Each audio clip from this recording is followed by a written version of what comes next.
ఏదో కొంచెం ఆ బాలకృష్ణ గారి ఫోటో తీసుకోండి, ఆ ఫోటో తీసుకోండి.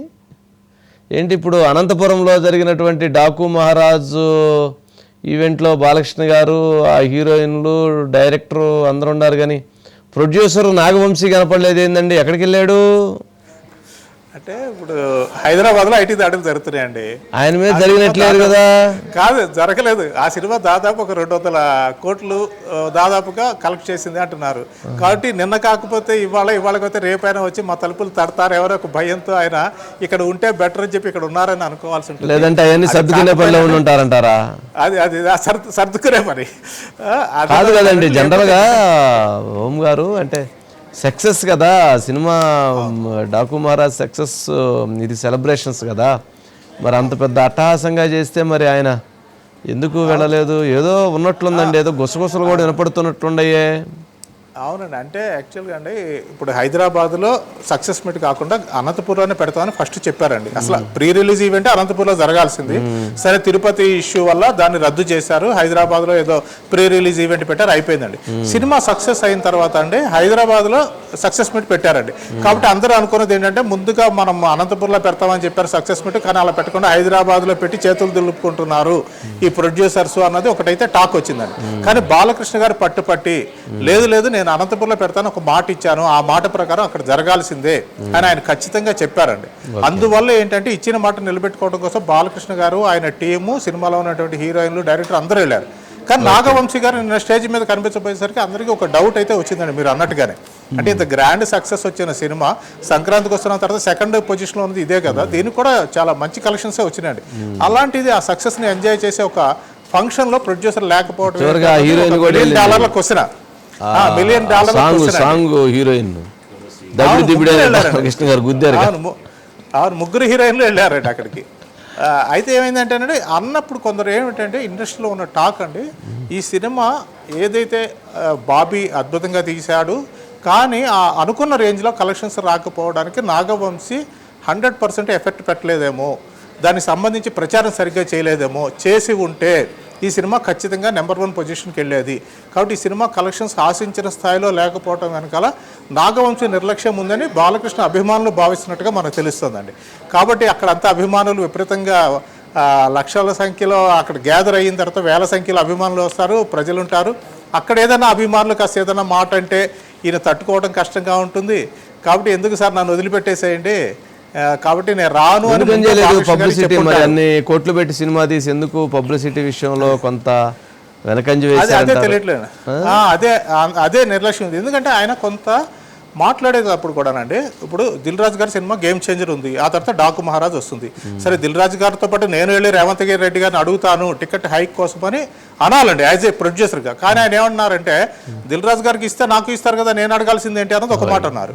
2, ఆంధ్రాలో ఆల్రెడీ నాకు ఇచ్చారు ఎనఫ్, నాకు తెలంగాణలో ఈగిపోయినా నష్టం లేదు, నేను అడగను అని కూడా ఒక మాట అన్నారండి.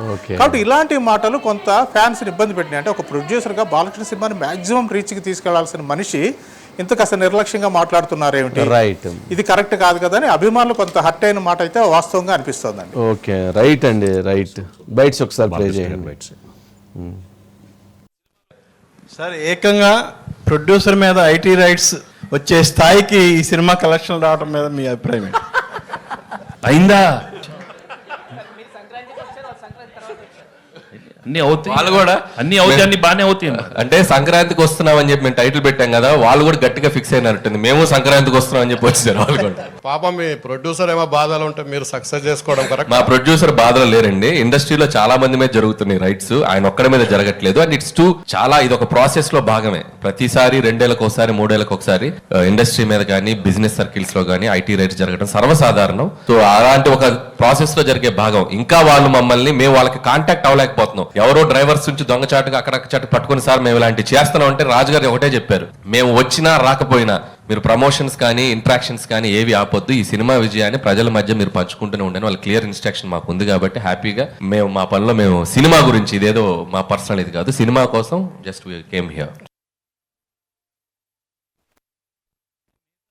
నాకు తెలియదు కదా, నేను ఫుల్ వైట్, ఇట్లా వైట్ తీసుకునేది ఇంతే, నేను ఎక్కువ లేదు, ఇన్ఫాక్ట్ ఎక్కువ తీసుకునేది వైట్, అది ఆఫీస్లో తీసుకుంటారు. ఇప్పుడు డైలీ ఏదో తీసుకుంటాను.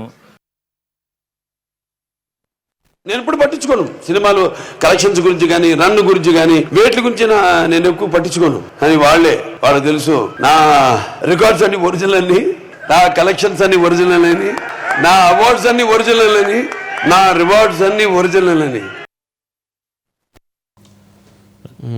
మొత్తానికి ఓం గారు సరే రైట్ అండి, మొత్తానికి ఏదో పాపం అన్నీ ఒరిజినల్ అంటలేదంటే అన్నీ. కానీ దిల్ రాజు గారు ఎక్కడ ఐటీ రైట్స్ జరుగుతున్న దాంట్లో ఆ ఫీల్డ్లో ఏం లేరులేండి. జనరల్గా వాళ్ళందరూ ముందుగానే జాగ్రత్తగా ఉంటారు, బట్ ఏదైనా ఉన్నా కానీ చూపించి కట్టాల్సింది ఏదో కట్టే ఉద్దేశంలో ఉంటారు కాబట్టి అంత ఎక్కువగా తప్పించుకోవాల్సినంత ఇదేముంటుంది. ఏదైనా అటు ఇటుగా ఉంటే కొంచెం మైత్రి వాళ్ళే కొంచెం వాళ్ళకి పెద్ద పెద్ద ఇవన్నీ వస్తున్నాయి కాబట్టి ఎక్కువ పెద్ద సినిమాలు తీస్తున్నారు. బయట నుంచి ప్రొడ్యూసర్స్ చాలా మంది ఇది చేస్తున్నారు, చాలా మంది ఇన్వెస్ట్మెంట్స్ చేస్తున్నారు కాబట్టి వాళ్ళదే కొంచెం టఫ్ టాస్క్ ఏమో అనుకుంటున్నా. అంతేనా? క్రిటికల్ గా ఉండేది వాళ్ళదేనండి. ఎందుకంటే దిల్ రాజు గారి సహజంగా ఆయన నెంబర్ ఆఫ్ మూవీస్ తక్కువే చేస్తున్నారు ప్రస్తుతం, 1 by 1 చేసుకుంటూ వెళ్తున్నారు. అందులో చిన్న సినిమాలు కూడా చేస్తున్నారు, అందులో నష్టాలు కూడా కొంతకాలంగా బాగా వస్తున్నాయి. కాబట్టి ఆయన బ్యాలెన్స్ షీట్ సరిపోవచ్చు. కానీ Mythri movie makers Pushpa 2 success అయిన తర్వాత దాని పెట్టిన పెట్టుబడులు ఎక్కడి నుంచి వచ్చినాయి, ఆ లాభాలలో ఎంత మీరు అసలు నిజంగా క్లెయిమ్ చేస్తున్నారు, దానికి ఎంతవరకు ట్యాక్స్ కడుతున్నారు, ఈ వివరాలు అయితే ఖచ్చితంగా లాభాలు వచ్చిన దానికంటే వడ్డీలు కట్టింది ఎక్కువ ఉండేది కదా. అవును, అది కూడా ఉంటుందండి, వడ్డీలు కట్టేది ఉంటుంది. పైగా నెంబర్ ఆఫ్ మూవీస్ అండి, ఇది చాలా భాషల్లో తీస్తున్నారు వాళ్ళు.